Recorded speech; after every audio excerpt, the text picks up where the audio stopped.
সাকিব আল হাসানের ফেসবুকে উমরা পালনের ছবি। এর মানে কি সাকিব আল হাসান আবুধাবি টি-20 ফেলে উমরা পালন করতে গিয়েছিলেন?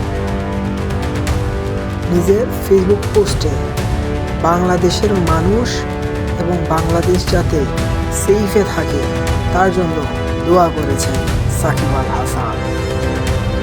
সেই পোস্টে 336K love react, 75K care react. এতেই বোঝা যায় সাকিব আল হাসানকে মানুষ কতটা ভালোবাসে। মাত্র হাহা রিয়েক্ট ছিল 5000-এর মতো। সাকিব আল হাসান সবসময় বাংলাদেশের মানুষের মনের মধ্যেই ছিলেন। সাকিব আল হাসানকে কেউ ভালোবাসে কেউ ভালোবাসে না তা দেখা বিষয় না, কিন্তু সাকিব আল হাসান তার এই পোস্টে শুধুমাত্র বাংলাদেশের মানুষ যাতে ভালো থাকে, বাংলাদেশ যাতে সেফে থাকে তাই কামনা করেছে।